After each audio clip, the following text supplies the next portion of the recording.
My name is Francisco Eric Pisano III. I am 31 years old. Today's date is May 21st, 2015, and we are in Colorado Springs, Colorado, and I am with my hero, Pamela Van Overbeck. Thank you, Eric. My name is Pam Van Overbeck. I also go by Uncle Pam. I am 52 years old. It is May 21st, 2015, and we are in Colorado Springs. My relationship to Eric is a very long one, and it's been some good times, some bad times. There isn't one word that really describes that relationship, so I think we'll move on and go from there and let it evolve. So, Inside Out. Inside Out's been around for 25 years. I cannot believe it's been 25 years. Can you, Eric? I cannot believe it. It just had such a tremendous impact on me. I guess I can believe it actually because I'm old now. So I guess I could believe it's been around for so long. And for those who are wondering what Inside Out is, Inside Out Youth Services, its mission is to educate, empower, and advocate for lesbian, gay, bisexual, transgender, intersex, and questioning youth between the ages of 13 to 22 in the Pikes Peak region. And we've been around for 25 years. And inside, we have a space that is safe, accepting, and supportive for young people to live their authentic lives. And now in the community, we do education to schools, to nonprofit organizations that work with youth, businesses, including government institutions such as the courthouse and youth detention centers, and raising awareness on LGBTIQ youth issues so they could be supportive and accepting and know how best to help youth who are struggling, who identify as LGBTIQ. And we've also done a lot of work with the schools here in Colorado Springs as well, with the anti-bullying campaign and stuff like that. So That's right. And we're making just such tremendous impact. I can't even think of I've been talking all week long about all the impacts we make at Inside Out. And there's just so many of them, but we're the only ones who are doing this. And I'm primarily the one out there doing these presentations. And in this community, sometimes it's a little bit hard because you get an audience that's such a mixed bag from people who are totally accepting and receptive to what you have to say. And then sometimes there are people there who are, why are you here? Why are you shoving this down my throat? And they ask you questions such as, what makes LGBT youth special when it comes to bullying? What makes LGBT youth okay to go to church? Why are churches open and affirming? That cannot be. And you follow up with research and data and statistics and stories. And sometimes it could be uncomfortable being part of that community, having this in your face. But you think to yourself, who else is doing this work? right. Inside Out's doing this work. Inside Out's making that change. And that's what makes me really get through and finish what I have to say because it's super important for creating change in our community.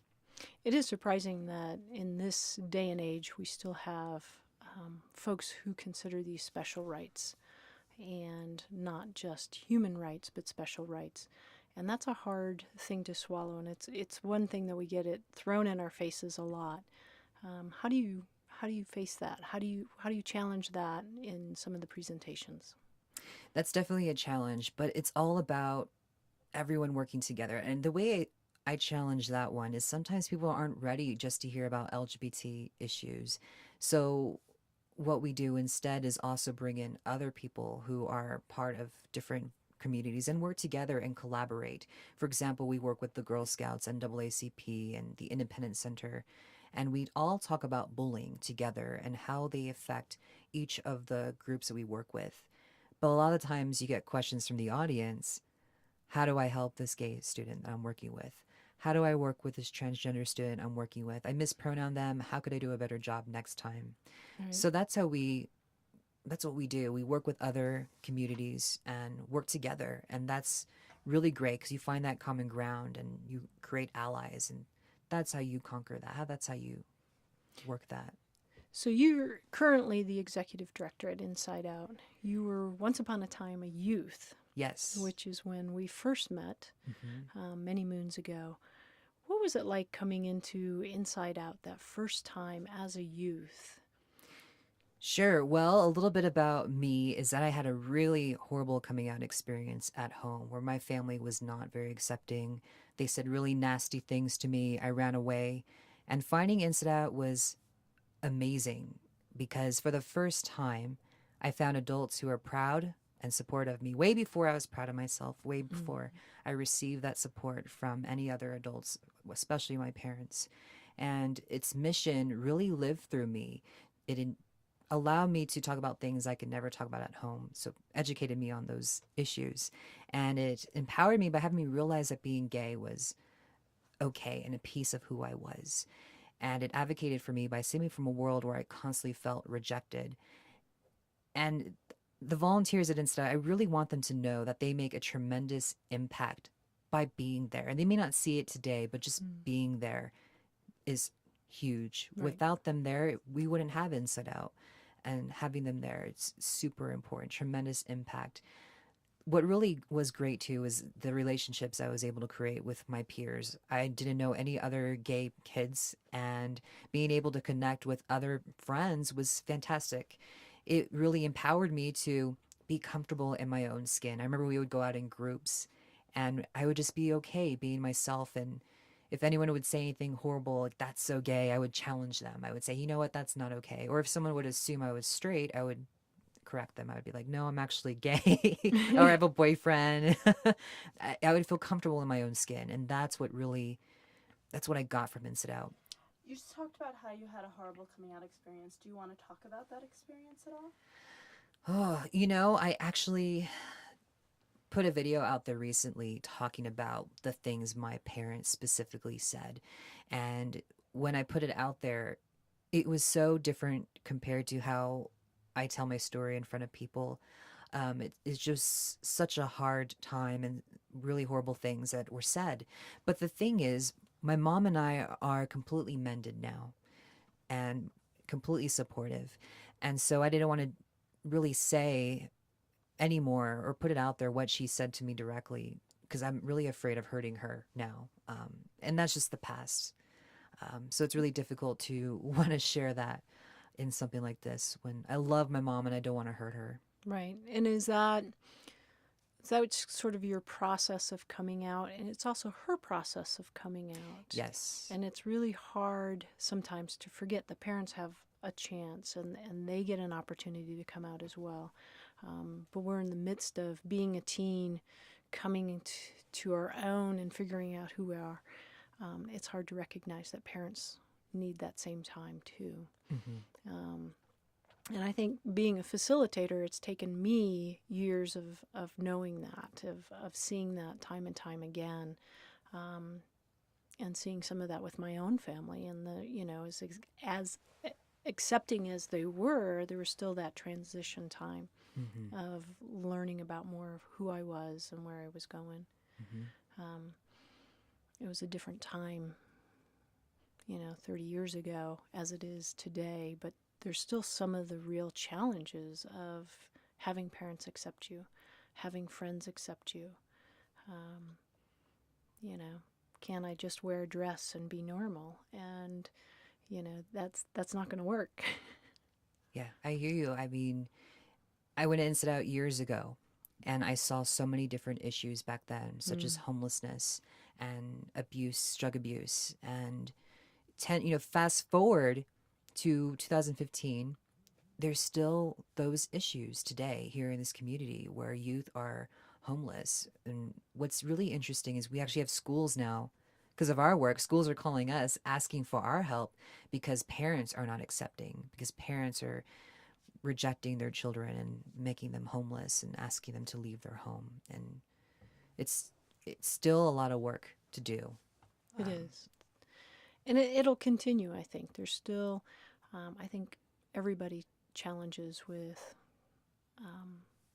things that are just slightly out of the norm.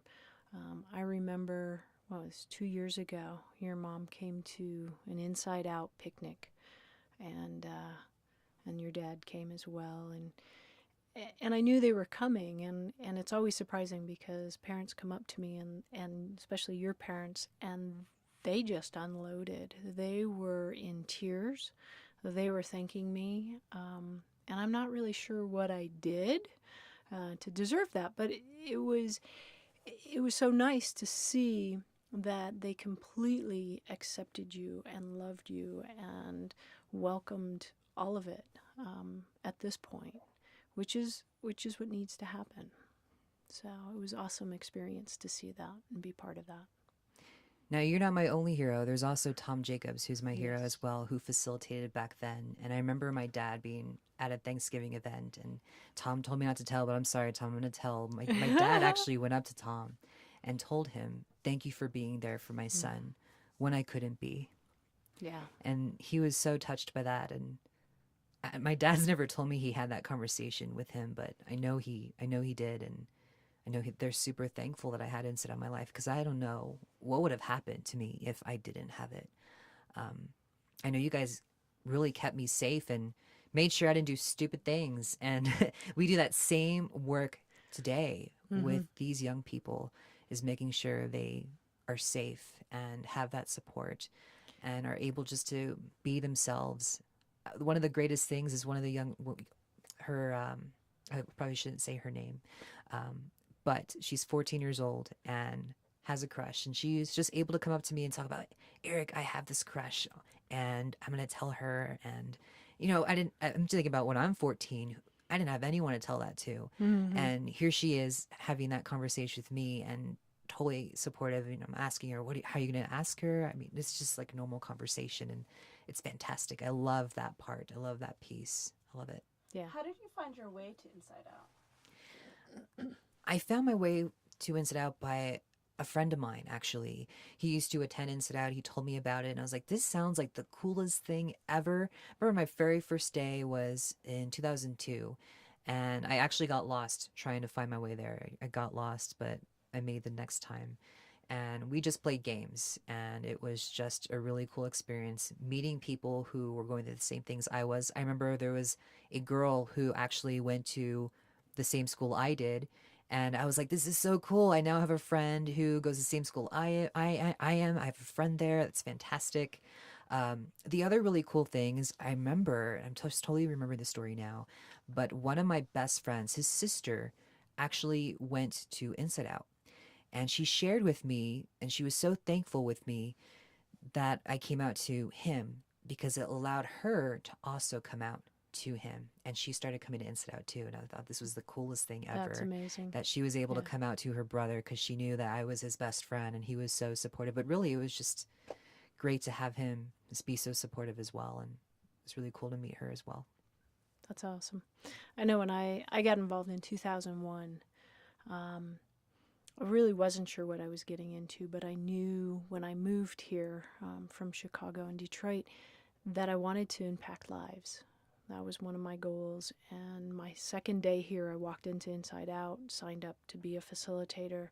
And it was a learning experience. But I realized there were many children that were hurt, that had been cut off from their family. And so I was there for them, or I tried to be there for them. And I know sometimes it was the only hug that a youth would get for a week at a time or 2 weeks. And I didn't realize how starved our population was, our youth were, being disenfranchised from their families and from friends, or afraid to just be who they were. And that's what's kept me coming back year after year. I think the saddest and the hardest thing that needs to be said is Colorado Springs has a high rate of youth suicide. And I was pretty green. It was probably 6 months to 9 months in to being a facilitator, and I had a youth commit suicide. And we don't know if it was an accidental overdose or suicide. End result was the same. And it was one of the saddest experiences. But in some ways, it really inspired me that I had a real job to do. And every day I went Inside Out meant I could be saving somebody's life, or I could let somebody else slip through the cracks and not care.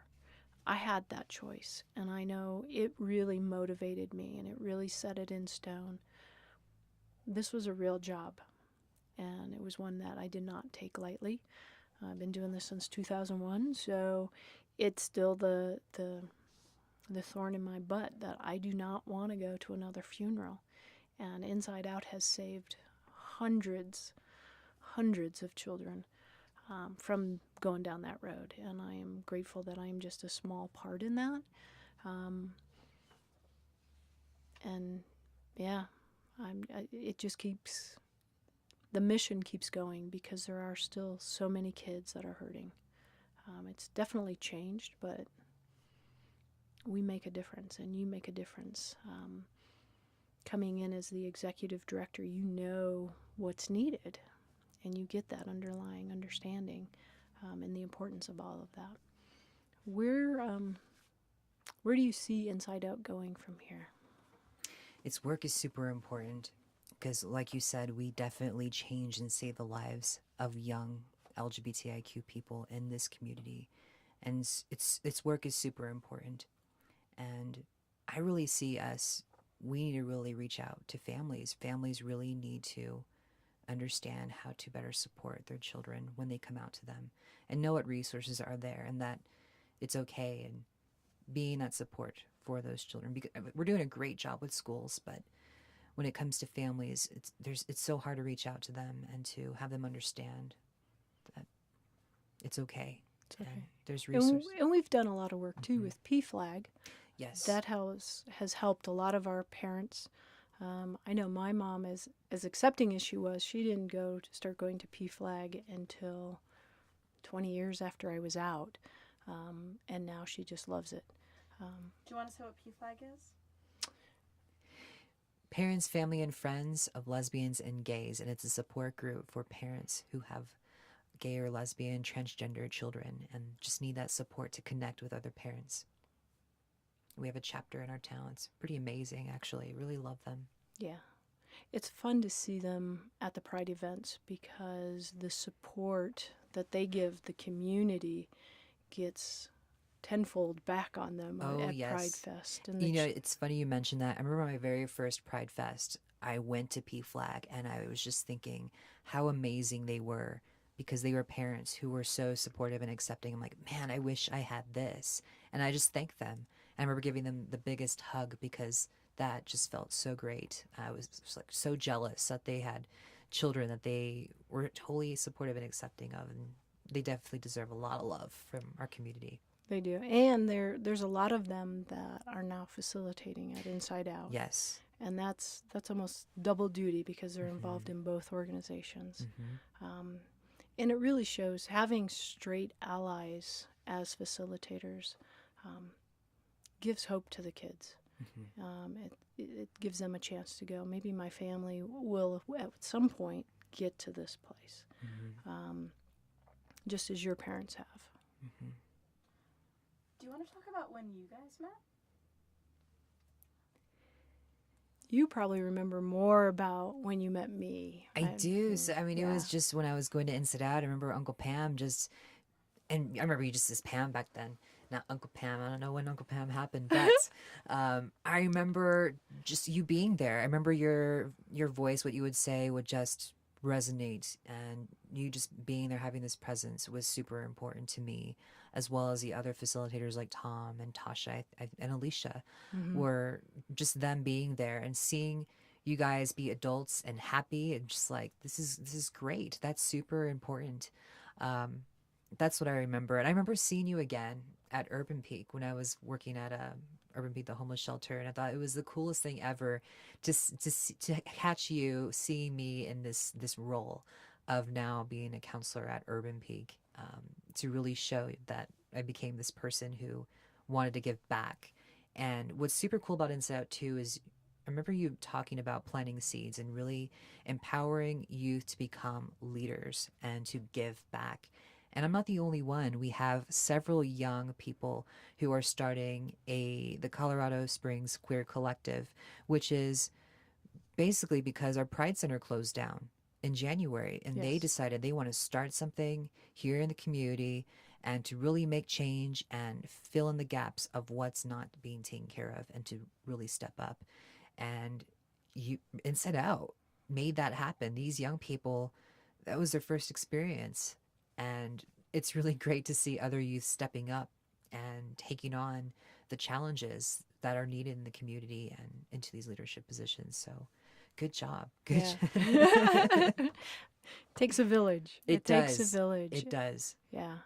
And that planting a seed, that makes a lot of sense. And I've kind of talked about that a lot since the very beginning of planting seeds and hope.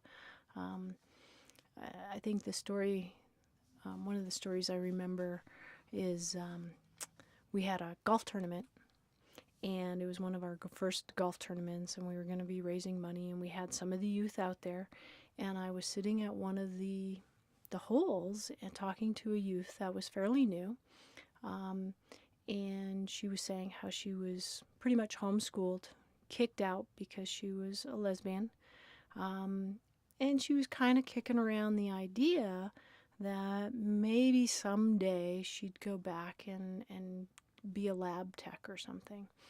And I recognized that in this youth was a high intelligence, way more so than a lab tech. Not that lab techs are dumb, but this one had more potential. And I said, you can be anything you want to be. You can be a doctor, you can be a nurse, you can be an attorney. And I saw the tears welling up, and I didn't understand what I had said. You can be whatever you want to be. That seemed very common to me. And she looked at me and she says, nobody had ever said I could be whatever I can be, whatever I want to be. I'm expected to marry a boy and stay home and raise children.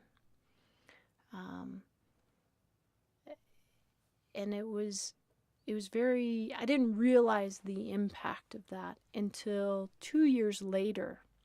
That youth was presenting again at the golf tournament, and he, at that time, told a story of the very first golf tournament he had been to, and what an impact that had on him. And I had no idea. You always hope you plant seeds, and those seeds come. Those seeds come a lot. We get hundreds of youth through our doors, and it takes a lot of seeding and a lot of water. And I just hope that we continue that mission and continue to feed youth. I'm not the only one. There's been several different executive directors over the last 12, 13 years, and just as many, if not more, obviously, facilitators. And each of us plays an important role. And I think we need to continue with that and continue with the mission and continue to love the youth and accept them for who they're at, where they're at, and who they are. So I'm just, you're in the right spot as a volunteer when you know there's still work to be done and you still get joy from what you do. Mm-hmm. Absolutely. So, yeah. Absolutely. I wanted to start off this dialogue actually by saying that today is the worst day ever. And when I hear this later, Eric, when you hear this later, in 10 years, everything's going to be just fine. One of the things I was wanting to talk about as well is I am stepping down as executive director, and it's one of the hardest decisions I've ever had to make. And the reason why is because I'm tired. It's because I've mistaken passion for energy. Passion may be limitless, but energy is not. And for a while, I've just been using passion and totally not taking care of myself the way you should when you are a leader in a nonprofit. So anyone who's listening to this, if you're looking at becoming a leader, an executive director in an organization you're passionate about, don't mistake passion for energy, because it will burn you out super fast. It does not sustain you. It does not sustain you at all. And small profits in this town are hard. You're one-man band. You were expected to do all of it. And it's important, especially in a conservative town such as Colorado Springs. We need to have a voice, and you were that voice for a long time. And you're right, you cannot continue on passion. I think that's a very good point, and words of wisdom for anybody else. And I know, yeah, you've got to take care of yourself. Absolutely. You have to take care of yourself. Otherwise, you will burn out. I thought burnout was a fake thing. I thought burnout was like a not realistic thing. You know, when Inside Out burned down a few years ago, 2013, and Yes. even before then, we were looking for a new space. We're looking for a new executive director. And I remember being one of two staff at the time in that search for a new ED, a new space. And when we found a new ED, we found a new space, and then it burned down. And oh my goodness, I remember that being such a horrible day. I remember thinking how it was such a wonderful space for me. It wasn't my work that I was possibly losing, but this space that gave me such a sanctuary was now gone. And the youth who relied on us, who needed that space, what would they think? And that was really, really hard to deal with. I remember seeing you, you're the first person I saw that day. And because I was just in such disbelief, I had to see it for myself. And we were just thinking about making sure the youth were okay. I remember you were just on it, thinking about the youth were going to be okay. We didn't want them to see that space. And Yeah. Well, and we had also planned that night was Yeah. the 1 year celebration that we were going to be in that space. We had finally made that home. oh, it was going to be like a grand opening. Yeah. A grand opening, because we were there for about 2 months. Yeah. And 2 months we were in 2 that months. space. Yeah. Oh, Crazy. But it was, you know, what was interesting about the fires, we lost a lot that day. we did. We lost a lot of our things that we keep as history. And this is one of those that hopefully will never get lost, is this verbal history. That's right. And we realize that things are things, and we can lose the computers, we can lose the purple flag, we can lose whatever. But what was important that day was that the kids were okay. That's right. They were out there, and I was just in shock, but everyone around me was just dancing and singing. And I remember someone saying, "This feels like Inside Out, just not inside a space." They were, it was that, I think that was really great. I think if they were crying, that would have just torn me to pieces, but they were in such great spirits regardless. It was really great to see that and experience that. Our youth are wonderful. They are so wonderful. And I hope they know that. They are. They are. And I've seen many a youth coming and going, and each one is unique and special. And yeah, if I'm having a bad day, the best place for me to be is at Inside Out, because they lift you up. They give you that energy, and they also feed that passion. Yes. So, yeah, It's very that true. was a hard day. What I will say is that the community really came together They did. after the fire. There's people that we hadn't seen or heard from, or gotten sponsorships from in years, and they came out and helped us rebuild. And we need to continue that. Yes. Yeah. You know, the foundation is always going to be about the youth, but we need the safe space in order to do the programming, in order to allow our youth to become adults and leaders like they are today. Absolutely. And I know people have this perception that Inside Out is a youth-only organization and it's for the youth.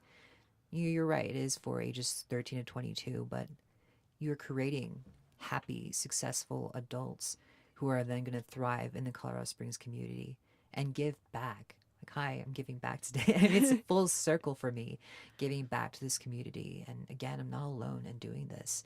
I mean, even if they don't stick around in Colorado Springs, they are pushing LGBT rights in other places, or awareness or knowledge. They're passing it. They're giving it. They're paying it forward is what they're doing. Yes.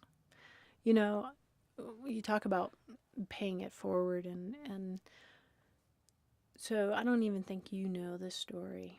And it's kind of my coming out story. And it goes way back to when I was a youth in some of the suburbs around Detroit and not knowing who I was, and coming from a divorced family. But at school, I was the bully. I was in fights all the time. I was angry, and I fought with my brother and sometimes my sister. Don't mess with my sister. But I was the bully at school, and I think once I realized who I was, and my mom helped me walk through that and make sure I was good with it. This is sort of my way of penance, if you will, to say, you know what, you can change. You can be a better person.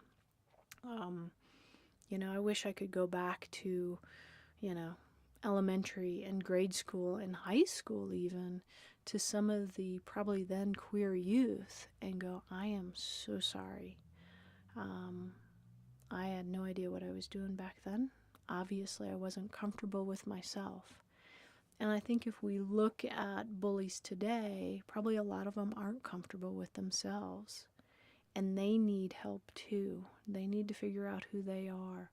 Not that all the bullies are going to be queer like me, but we need to stop and take a look at what were we in the past and how we can change the future.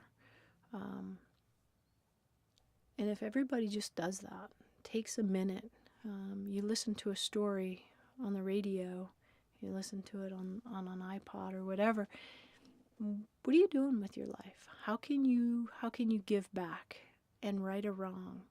How can you change the futures so that it's for the betterment of everybody? And I think Inside Out is that place. And Inside Out is a place where we can come together and go, how can we create and make a safe space? You know, I scream that all the time. Mm-hmm. I say scream, but it's got to be a safe space. Because that's where young children become adults, leaders, people that will finally come into politics at some point. And so there is hope for those that are being bullied, and there's hope for those who are bullies, to let that all go and become human and become better humans. I'm really hopeful that this kind of history and the space that Inside Out has allows for that. Mm-hmm. The only thing comes to my mind, this is horrible, shameless plug, but if you're a bully right now, and if you regret that, you better donate your money to Inside. You want to make a change. Change for change. Absolutely. So... But I mean, I don't know if I said it already, and I said it earlier, but I just want to thank you so much for having such a tremendous impact on me in my life. And I wish I could just reveal what my heart feels for you, because it is such powerful, just admiration and respect and gratitude to you, because the organization Inside Out just had such a tremendous impact on me just by you being there, and to have you there and to talk to us, and for us to see someone who is happy and successful, and we can be Uncle Pam someday, and we can have those things and be comfortable in our own skin was super important then. You are loved dearly. Right back at you.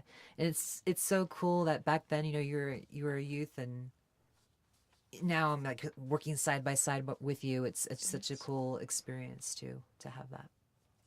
It's been a pleasure. And here's to many more years. Yes, many more years of Inside Out in this community. And I wish you all the very best in your next adventure. Thank you. And wherever you end up, You will be an amazing man, and I appreciate everything that you've done for Inside Out and for me. Thank you.